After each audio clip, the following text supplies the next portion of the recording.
Okay, good morning everyone. Good morning. Welcome to Lawyer Aeronautics. Thank you all for joining us today. Thank you for being here on such short notice, and thank you for your patience as we welcome so many people into the business today. Before we begin, a few housekeeping bits. There is no planned fire drills today, but there is 2 fire exits, so if you hear the fire alarm go off, please treat it as a real event. There is a fire exit just past here, and there's the fire exit that you came through to get into the building today. Please do not run, there's a lot of people, and we will manage that accordingly. The meeting point is in the car park that you all entered in, so if there is a fire alarm, please proceed to the car park. Hopefully everyone's been requested already, but please do turn off your mobile phones. There is no photos or videos allowed whilst you're in this facility. And once we've finished the briefing today, please do make sure you stay in your seats, allow the Chancellor, the Prime Minister and the Secretary of State for Defence to leave the building, and then we will escort everybody else from the building. There will be an opportunity for media to stay behind, complete anything that they need to complete, but we ask everyone else to vacate this particular hangar and go out through the door that they came in from, please. Thank you very much. I hope you enjoyed the briefing today.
jumping jack.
You good? Neighbours in your way? Good. Good.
Can you tell me when I'm going to like?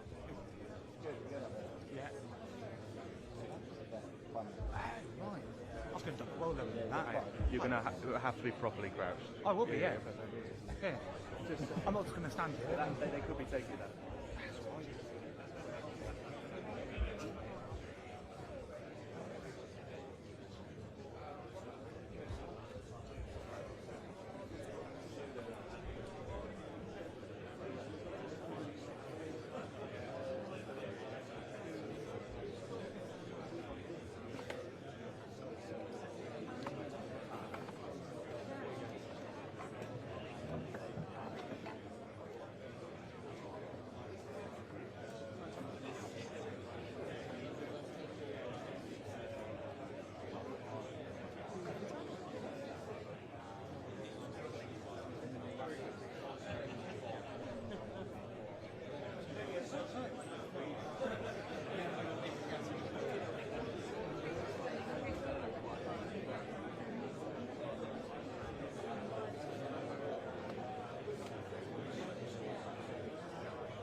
saying anything. Carry on talking.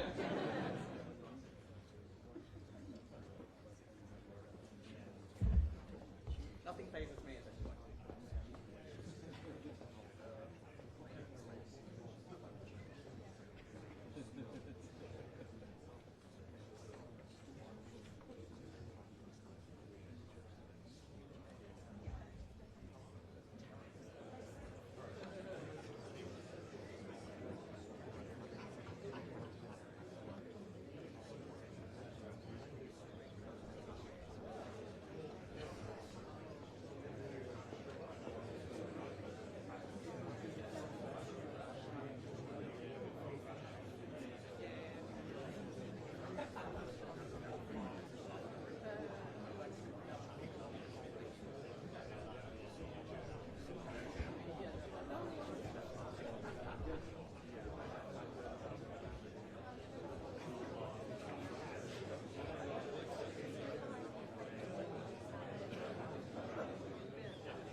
Well, good morning, and a big thank you to everyone here at Malloy. This company represents a commitment to engineering brilliance that is the hallmark of our defence industrial base. What you do here keeps our armed forces strong. It keeps Ukraine strong. And thank you to all our service personnel who are with us today. Being in the company again of those who step forward to serve is a great privilege of this job.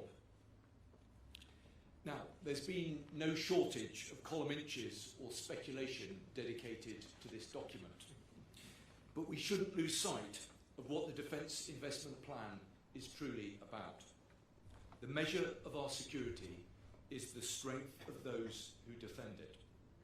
The central purpose of this plan is to get the kit and technology that our armed forces need so they can fight and deter now and in the years ahead. Credit goes to the Prime Minister, and not only for getting us here today. On matters of national security, I've seen him make tough decisions, and always with conviction and assurance. Under his leadership, Britain has proved itself a reliable partner and a trusted ally. With our help, Ukraine's forces are still in the fight and fighting with determination and momentum. We were first out of the door to support a peace deal in Ukraine, same again to reopen the Strait of Hormuz. He made the right choices on the issues that counted, and he also knows that in the end, it is our people that matter most. They win wars, they preserve peace. Now, life in the armed forces isn't always easy. And I know from personal experience what it can be like to raise a young family on the patch. It's often the small things that really make the difference. We've still got some way to go on improving service life, but I know that what we've done so far is really being felt and making a difference. Awarding 3 above inflation pay rises, extending free childcare, and raising the standard of military family homes. Our personnel are today better supported. And through this Defence Investment Plan, we will make them better prepared. This plan recognises the hard truth that the conflict in Ukraine completely upended the way of war. In response, today, we're committing the UK's biggest ever investment in drone warfare. More money for hybrid Royal Navy, more money to increase the British Army's lethality, and more money for the next generation Royal Air Force. This plan reflects both the realities of future warfare and the principles that have kept us safe for generations. We will strengthen our nuclear deterrent and bolster NATO. Now, I know that there is more work to do, and we've made a commitment to our allies as they did to us. And under this government, that promise will be met. Let me end by saying that our people remain our most important asset. This Defence Investment Plan is for them. I have now a responsibility to make it work, and my promise to every single member of our armed forces is that I will seek to serve them as well as they serve us. Now, let me welcome someone who's been absolutely fundamental to this plan and to the funding supporting it. Please welcome the Chancellor, Rachel Reeves.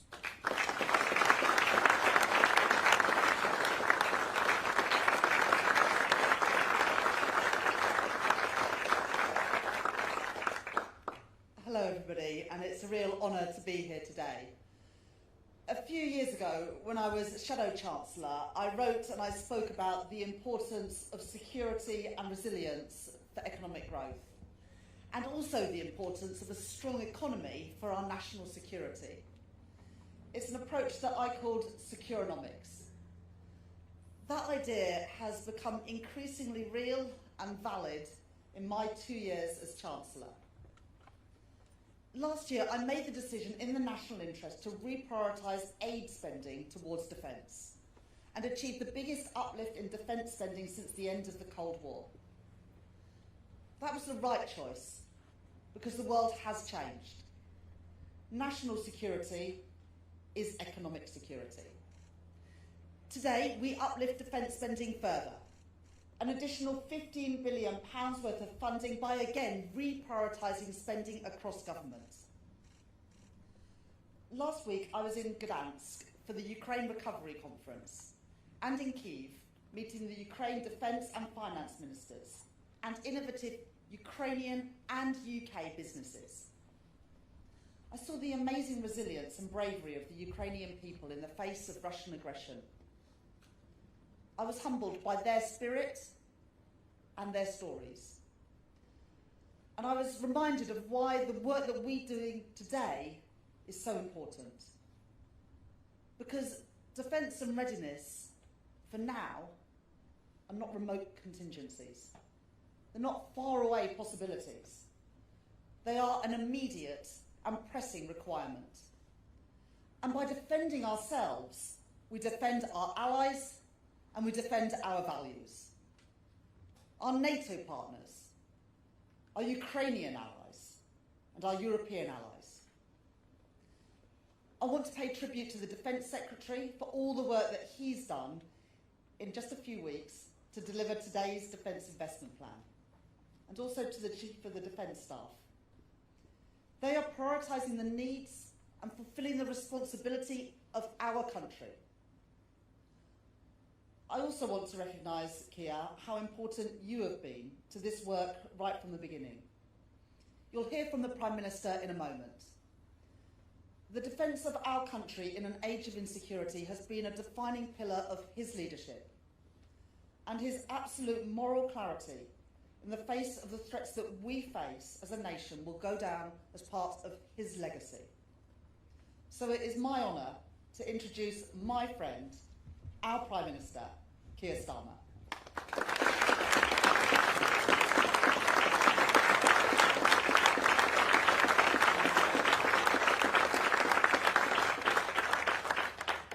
Thank you very much, Rachel. Thank you, Dan, and welcome to everybody here this morning. It's very good to see you, and particularly to see the representatives from our armed services here in the audience. And can I, through you, thank all of those who serve our country and have served our country. Let me say, standing here, it is really inspiring to see the work that you do here at Malloy, building capabilities like this workhorse drone that's being used in Ukraine, and this incredible heavy lift. I think that's the biggest drone I've seen, the heavy lift capability, which will soon be deployed to Ukraine. That gives you just a glimpse and a sense of what's going on the front line in Ukraine, which is so important. So thank you for all the work that's being done here, for the part that you are playing, together obviously with brilliant companies right across the United Kingdom in defence of our nation. And that is what I'm here to talk to you about today. And the first place I wanted to start is by saying this, that as Prime Minister, you get to meet people from all walks of life, up and down the United Kingdom. And I know how worried they are about the state of our world. They see the wars in Ukraine and in the Middle East impacting on our stability, driving up the cost of living. And they're feeling tired at being at the mercy of events beyond our shores. We see countries that are arming and tensions that are rising, a more dangerous and volatile world than at any time for decades. We see the horrendous human toll of these conflicts, which cuts across our values of justice and sovereignty, and that simple British impulse that bullies and dictators cannot be allowed to push people around. We also know that these threats are not remote. We see foreign states targeting our nation as well. Thugs hired by foreign powers conducting violence, vandalism and arson on our streets. Disinformation aimed at sowing division and stoking disorder, spreading lies and undermining our democracy. Russian ships targeting the underwater cables that carry the data on which modern life depends. We also see on the battlefield in Ukraine that the very nature of conflict is changing before our eyes. Despite having a limited navy, limited traditional air power, and limited armour, Ukrainian forces have destroyed the Black Sea Fleet. They've struck deep into Russian territory and stopped the advance of one of the biggest armies in the world. Now, they've done that through sheer courage, yes, but also by embracing technology. They've integrated drones into their fighting like never before, understanding that the ability to innovate and produce at speed and at scale is more vital than ever to military power, and that AI will accelerate this transformation even further. Against that background, NATO is more vital than ever. Yes, we recognise that things have changed here too. While the US remains our key ally, I have been clear that in order to sustain NATO, the most successful military alliance the world has ever seen, European nations must take more primary responsibility for their own defence.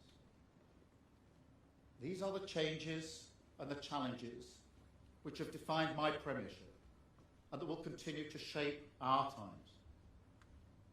And look, my view has been the same since day one. We must stand more firmly on our own 2 feet.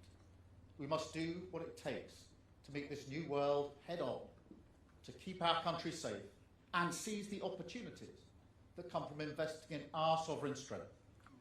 That is what we're doing. That's why we have reversed the corrosive hollowing out of our armed forces. And it's why we're transforming a defence programme that, frankly, for too long has been underfunded and unsuited to the threats that we face. I've also been clear since day one that we do this not because we want war, but because we want to avoid war. We lived through Iraq. We learned from those mistakes, and we don't want to repeat them. I showed that when I chose not to join the war in Iran. We want our people to be able to live in a world defined by peace, stability, and the rule of law. But the paradox of peace is that when the world is arming and aggression is rising, the best way to avoid war is to prepare for it.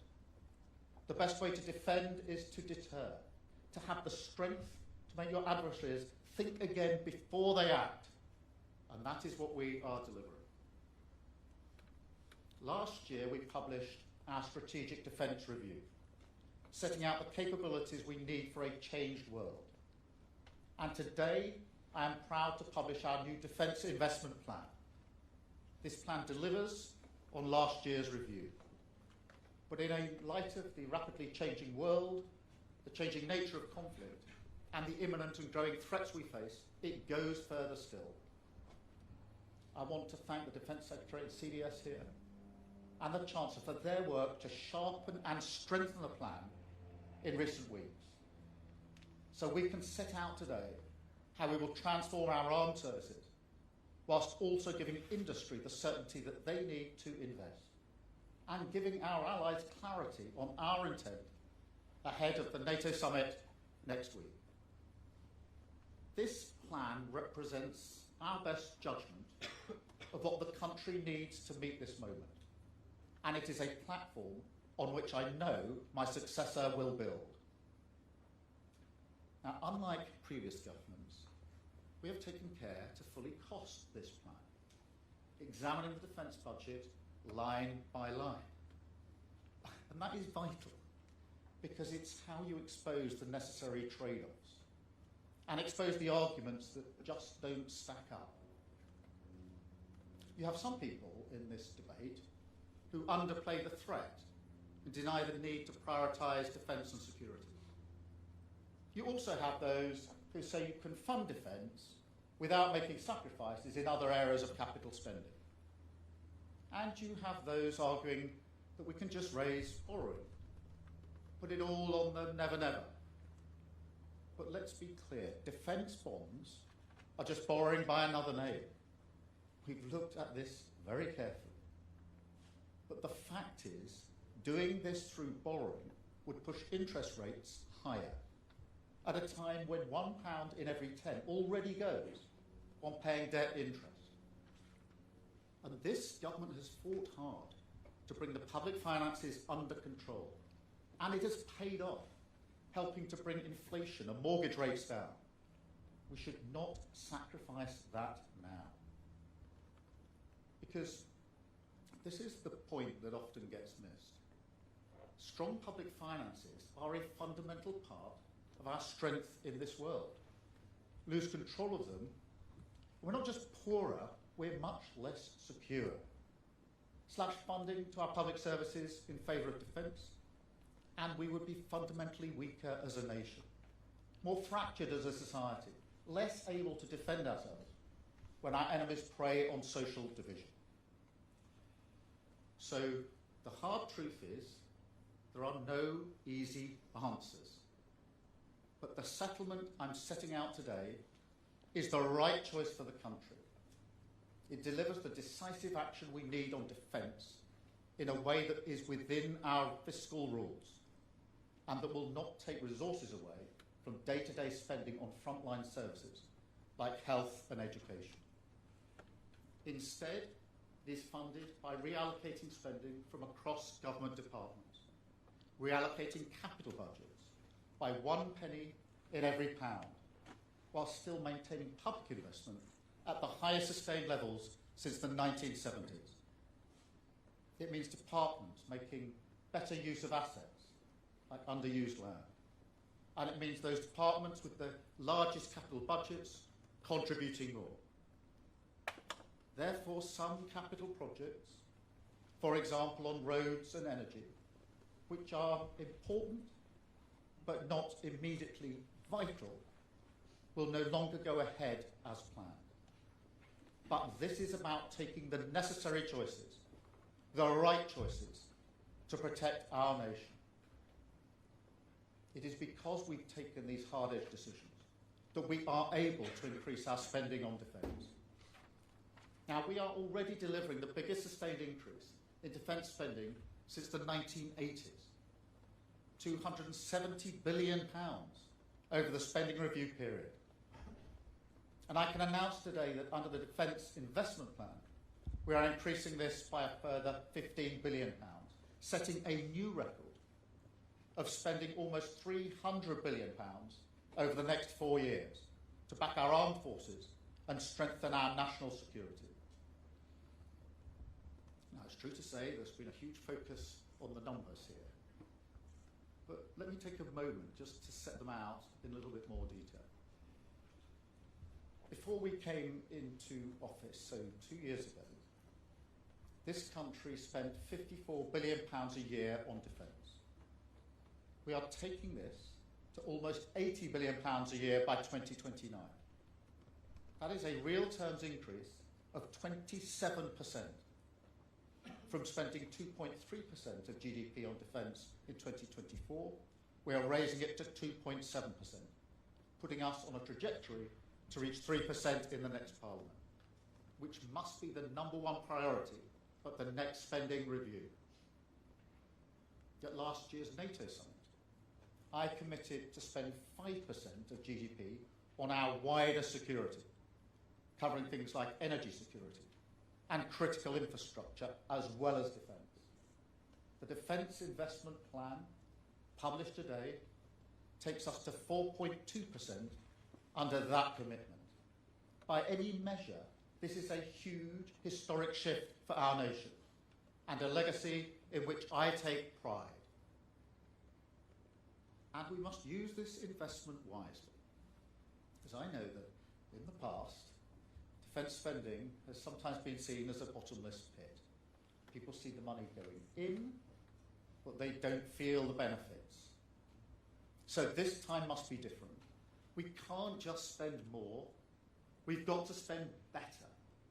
That includes driving real reforms within the Ministry of Defence to get greater value from our investment, accelerating innovation and procurement, and reducing non-military spending, for example, on civil service staff. we have examined every penny under this plan to make sure it delivers real, positive change for our country. And we can see that it will do so in 3 ways. First, it will make the British people safer. It focuses our resources squarely on the readiness of our armed forces, reversing the cuts of recent years, prioritising the availability of our forces and assets, rebuilding ammunition stockpiles, ensuring we are ready to fight and defend our nation and better prepared to win.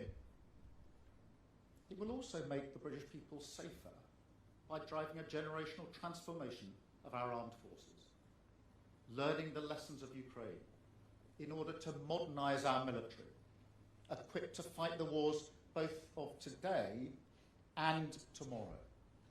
And we're backing this by putting in more than £5 billion into drones and autonomous weapons. That is the largest ever UK investment in this technology.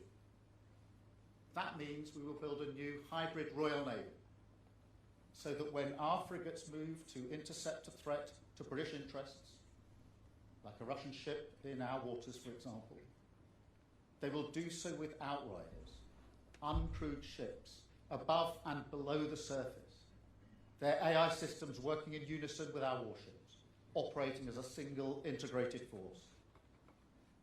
This will be joined by the next generation RAF, Typhoons flying with autonomous wingmen, making them invisible to enemy detection. And we will build an army that is 10 times more lethal, with attack drones flying alongside our Apache helicopters, a new fleet of surveillance drones collecting intelligence and finding targets, and a surge in low-cost one-way attack drones, which have proved so effective in Ukraine. On top of this, we are investing in long-range missiles, armoured vehicles, and counter-drone defence systems. We're investing in £500 million in new technology and capabilities for our commandos and our special forces, which are already the envy of the world. And we're investing £115 million to raise our defences against the threats of AI. This is about harnessing cutting-edge technology on every front to multiply our strength and defend our nation. Second, this plan will benefit the British people because it uses defence spending to strengthen our economy, creating almost 60,000 jobs. Now, our motto here is back British, with every pound spent wherever possible on backing British workers, businesses and innovators, delivering a defence dividend which brings SMEs and startups into the defence supply chain and pays off in every region and every community. And the fact is, defence jobs are different. They're high skilled and well paid. They offer career path, training and a greater sense of meaning, the chance to step into our national story and play your part in full. That means pride in yourself and in your community.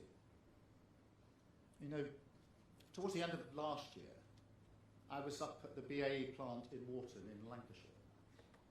I met a young lad called Jack. He works there as an apprentice, following in his dad's footsteps. And because of the Typhoon contract that this government agreed, we didn't just secure his job, but his dad's job too, and that of the whole workforce. And it's in moments like that where you can see that someone's future has just opened up before them. That is what my politics has always been about. And that's what this investment will deliver. And to make sure that we keep winning contracts like that, I can announce today that we're creating a new £50 billion defence export facility to support British defence businesses to compete, to create more jobs, pride and opportunity up and down the country. That is the largest expansion of UK export finance support in its 100-year history, and a once-in-a-generation boost to the British defence industry. Third, this plan will benefit our nation because it enables us to strengthen our international leadership and build a more European NATO. Now, this is not to the exclusion of the US, but to strengthen the transatlantic alliance which keeps our country safe. This demands a decisive strengthening of European capabilities. That is why we're developing deep precision strike weapons with Germany. It's why we're building frigates with Norway to hunt Russian submarines when they come near our waters. And it's why we're going further on the Defence Investment Plan, allocating £400 million for the UK's contribution to the multilateral defence mechanism to finance and procure defence equipment with our allies and support a path to achieving our NATO spending targets. Moreover, we are renewing our commitment to build Tempest fighter jets with an £8.6 billion investment under the Global Combat Air Programme with Italy and Japan. Now, this is about developing sixth-generation stealth fighters that will secure our skies for decades to come and rebuild the foundation of a sovereign British aircraft industry. I can also confirm that we are bringing our investment in renewing our nuclear deterrent to £64 billion, a truly national effort, building new submarines, developing a new sovereign warhead, and buying 12 F-35A fighter jets, maintaining our role in guaranteeing British and European security, and leaving our country in a much better and stronger place than we found it. Now, before I finish, I just want to say a word about Ukraine. I think back to my visit to Kyiv at the beginning of the war, and the horror I saw that day, the evidence of atrocities, photographs of murdered civilians, blindfolded, hands tied behind their backs, shot in the head. I heard the stories of the survivors, and I've carried that with me ever since. I swore to myself that I would do all I can to back Ukraine in this fight, because it is right and just, and because it's an attack on the liberties and freedoms that we have always fought for. And be in no doubt, the outcome of this war will shape our lives for decades to come. If Russia were to win in Ukraine, Putin would not stop there, but turn his gaze to other allies, bringing even greater instability to our continent, even greater impacts on our security and the cost of living, and an even greater need to mobilise yet more resources for our defence. But the good news is that Ukraine is holding strong. They are increasingly able to push Russia back on the battlefield. And there are clear signs that as Russia's losses mount and their economy struggles, the mood in Moscow is turning against Putin's war. So this is the moment to ramp up the pressure, backing Ukraine's defence and turning the screws on Russia's economy. And that is what we're doing. And the Defence Investment Plan will maintain our support in full. I have been proud to stand with Ukraine and with President Zelensky over the last 2 years, and to lead the coalition of the willing, together with France and Germany, to support a just and lasting peace, part of our work to restore Britain's standing in the world. It is a great credit to this nation that every Prime Minister since the invasion has stood full square behind Ukraine, and I have no doubt that will continue for as long as it takes. Because, look, moments like this ask fundamental questions of all of us. Not just about how we respond, about who we are as a nation, and who we choose to be. And I'm clear, it is simply not in our nature to shrink inward, resigned to mere passengers buffeted by events. The Britain I believe in finds its greatness in these moments. In times of crisis, we stand tall. We summon that British spirit of grit and resolve and seize the moment with both hands, proud of our values, proud of who we are. And I see that greatness in the people I meet. I see it in the crews of our nuclear submarines that I've met coming off their long patrols. One man returning home to meet his 4-month-old baby for the first time. I see it in our troops defending NATO's eastern flank, in our Royal Marines protecting the northern frontier. I see it in our carrier crews, who are out there right now deterring Russia in the North Atlantic. I see it in our RAF pilots, putting themselves in harm's way to defend our allies in the Gulf. I also see that greatness in all those who stand behind the front line. The workers in our NHS, our public services, our energy sector, our apprentices, engineers, building the technologies that we need. All of those on whom our national resilience depends. That's why I know we will continue to rise to this moment. Not just to weather the coming storms, but to use this moment to reach towards a better future, the stronger, fairer country that the British people deserve, that I have sought to build. And this plan is a decisive step on that journey. Thank you very much indeed. Thank you.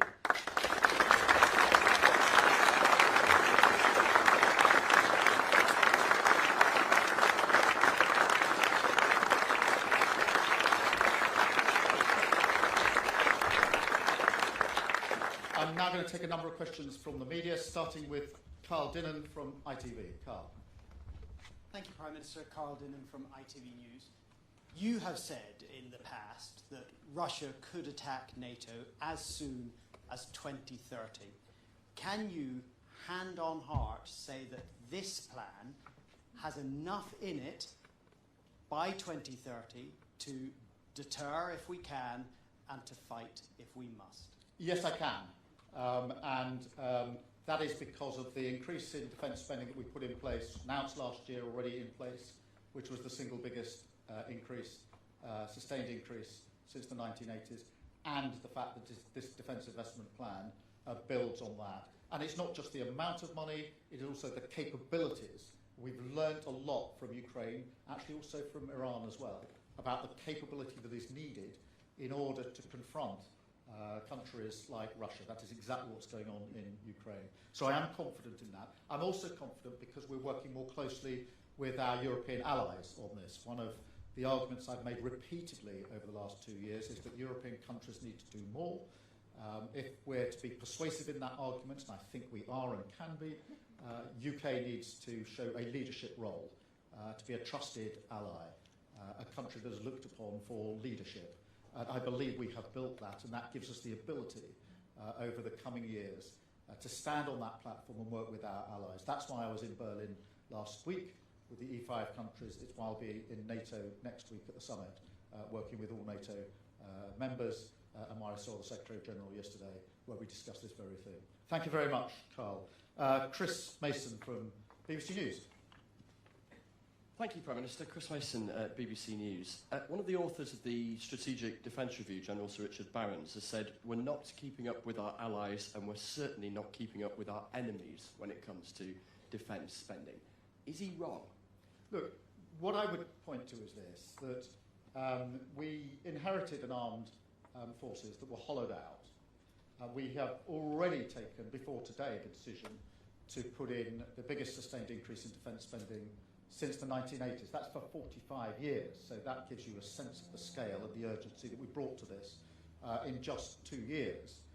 This defence investment plan is now on top of that, a further £15 billion, in particular looking at the capabilities that we need. The Strategic Defence Review was really important.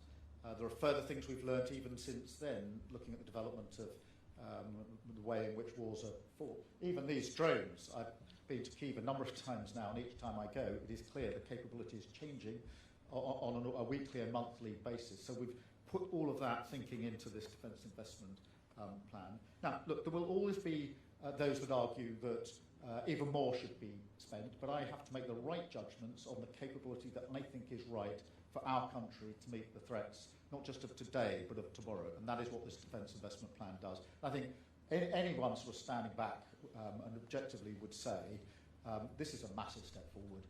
if you take what we've already done, put the Defence Investment Plan alongside it, and the fact that it's strategic. It's not just funding today's capability, but tomorrow's capability as well, combined with the work that we've done to work with other countries on this, because the only way forward is to make sure that all Europeans step up together, and that requires us as a country to show the leadership that has been shown over the last 2 years, and to have the ability to galvanise and bring other countries together.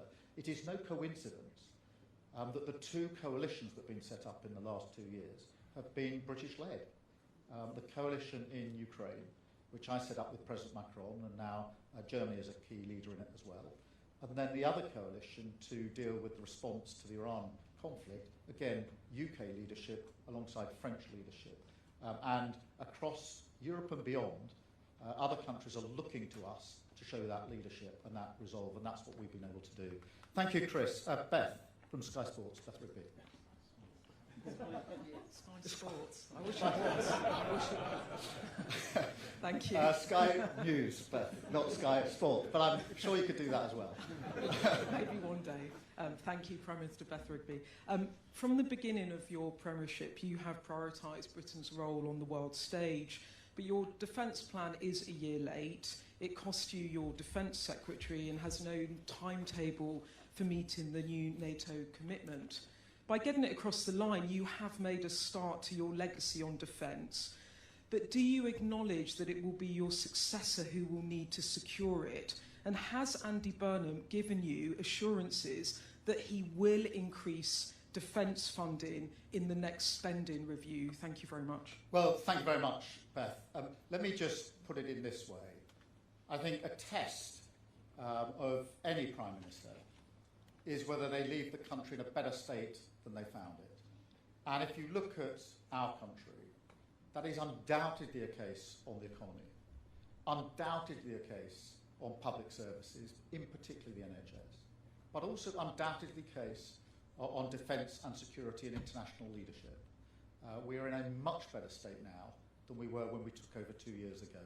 And that isn't just measured in the amount of money we're putting into defence, the record investment that went in as a result of the announcement I made last year, the addition to that today, but also the fact that other countries now look to the United Kingdom as a leader on defence and security. We're the first to be consulted. We are the country that others want to work with, and I'm proud of that. We do leave the country in a better state. As for the future, I have no doubt that all Labour governments will remain that number one commitment to our defence and security. Labour governments have always done that and always will do that, and I'm absolutely certain, therefore, that this is a platform on which whoever comes after me can build, and I'm proud that it is, and I will do everything within my power to make sure that any transition is orderly and that we go from strength to strength, and that is what I'm endeavouring to do. Thank you very much, Beth. Andy Bell from Channel 5. Thank you very much, Andy Bell, 5 News. Just to return to that point, Prime Minister, can you be a bit more explicit? Has Andy Burnham seen this plan before it's made public? Has he signed it off? Or is this very much your plan and you're just telling him you should stick to it? Well, Andy, the way I put it is this. I don't think anybody would argue that the Strategic Defence Review was needed because any Prime Minister will want to know what are the capabilities I have at my disposal now, what are the capabilities I'm going to need in the future. The Defence Investment Plan builds on that by setting out what those capabilities will be, how they're going to be costed. So that is something which any Labour Prime Minister would want to stand behind. It's a platform any Labour Prime Minister would want to stand on, because the first duty of any Prime Minister is the defence and security of the country, the first duty, and I think everybody knows that and accepts that. What I will now do, and am doing, is to ensure that the transition to a new Prime Minister is orderly, with minimum disruption, and that there is a good, solid platform to build on.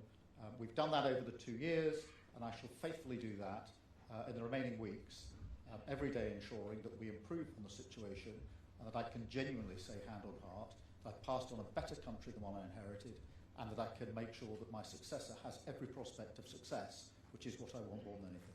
Thank you very much, Andy. I've got Paul McNamara from Channel 4, please. Morning, Prime Minister. You keep on coming back to the line that you've increased defence spending by the largest amounts since the Cold War, and nobody's disputing that.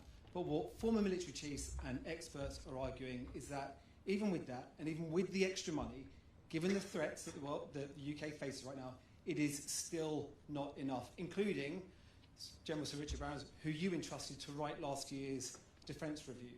Are you willfully ignoring their advice, or do you just think these people with decades of war-fighting experience are wrong? Well, I'm glad you began that by saying everybody acknowledges the huge increase we've put into defence spending, because it is important that we start there. The highest sustained increase since the Cold War, or since the 1980s, depending which way you want to measure it, that's nearly half a century. The biggest sustained increase for nearly half a century in the history of this country. That is a huge step forward, £270 billion over the spending review. With today's defence investment plan, that means that over the next 4 years, that will take it to a record 300 or nearly £300 billion. That is a huge amount of money. What we've done through the strategic review and the defence investment plan, which, as I say, has been sharpened even in recent weeks. And I'm very grateful to the Defence Secretary for all the work that he has done, the Chief of Defence Staff as well, alongside the Chancellor, to sharpen it, to make sure that, in a fast-moving world, it really is going to deliver the capability that we need for the future. And that is what it does. That is my judgment call on this. Of course, I hugely respect those with great experience and great service. There will always be those that say, whatever the sum is, frankly, it's not enough. And whatever sum I'd announced this morning, there would always be somebody who says that's not enough. I have a job as Prime Minister to get this judgment right in terms of the amount of money that is spent, the capability that we need as a country, and that is why I'm 100% confident in the plan that we've put forward this morning. I'm very pleased at the work that's been done in recent weeks to sharpen and strengthen this plan so it can be presented in the way it's been presented today. Thank you very much, Paul. I've got Tom Sables from BFBS Forces News. Thank you, Prime Minister. Tom Sables, BFBS Forces News. As a Labour Prime Minister, you pledged £9 billion to upgrade 90% of military housing. Given that now there's reports that that money is being moved to fund the DIP, what's your message to military personnel living in substandard accommodation after your promises? Yeah, well, thank you very much for that. Firstly, let me start by saying we have put a lot of money into military housing, and I'm proud that we have. It was very important we did that. Alongside that, we have awarded 3 pay awards now, pay increases above inflation. And again, I'm really proud that was the right thing to do, because it affects the morale, retention rates, and reflects the service that is given to this country by those that serve us. We will continue to do that. Of course, I have to balance that against investment in the military capability that we need. But in relation to the money we have put into the housing, in relation to the pay awards we have already made, I'm proud that we made those. We made it to reflect what we know our armed services give to our country, of which we are very thankful and very proud. Thank you very much, Tom. I've got Sophie Huskerton from the Daily Mirror. Sophie. Hi, thank you, Prime Minister. So Andy Burnham has said he wants to stop departments spending too much time battling the Treasury instead of getting things done. The delay of your defence investment plan seemed like there was a bit of battling between the MOD and the Treasury. So what's your advice on Andy Burnham on this? Well, let me just say a word or two about the Treasury and about this Chancellor, if I may. Because we inherited an economy that was broken. And there's no doubting that. Nobody argues about that. And this Chancellor put it on a stable footing. And you saw that in the figures earlier this year that were set out in the spring statement. They spoke for themselves. And you can see it every day, because what I see and what the Chancellor sees are the numbers that give us an indication of the impact of the conflict in Iran and the closure of the Strait of Hormuz on our country. The impact on our country, and less than it otherwise would have been, because our economy is stabilised. Look at the inflation rates across Europe. Look at our growth projected rates across Europe.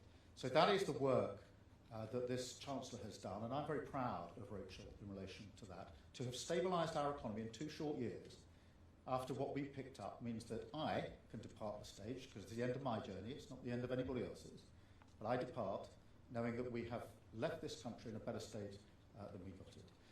Are there wranglings between departments and the Treasury? Yes, of course there are, always have been, always will be, because at the end of the day, the Prime Minister and the Chancellor have to look at the overall judgments for the government, the overall affordability, and prioritise between different things.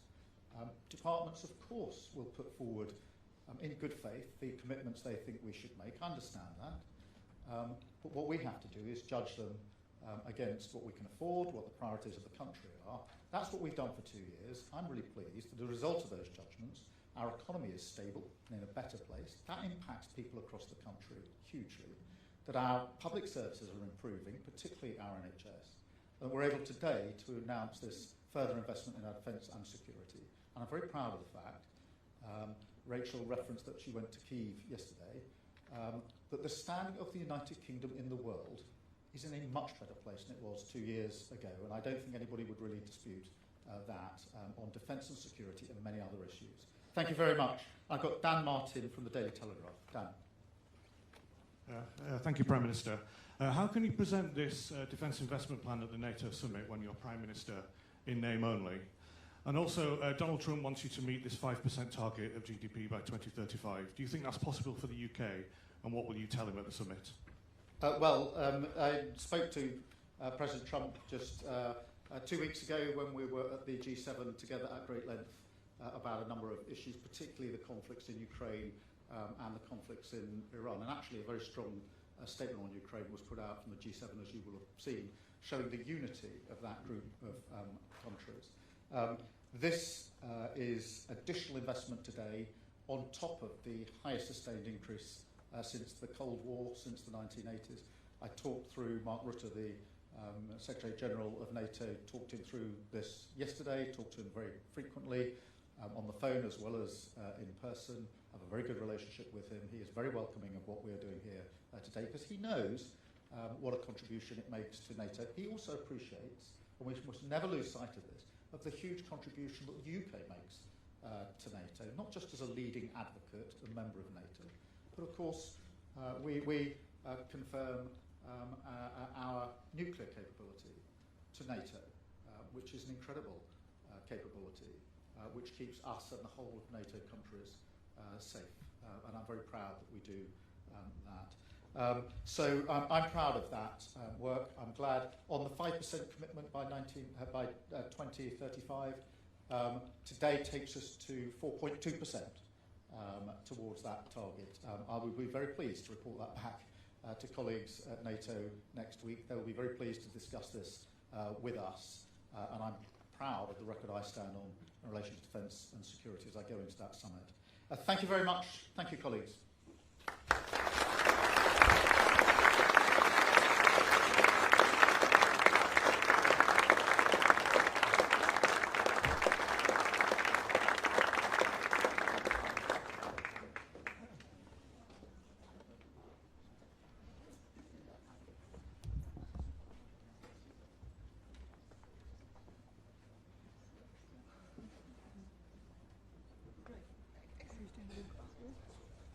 Fine.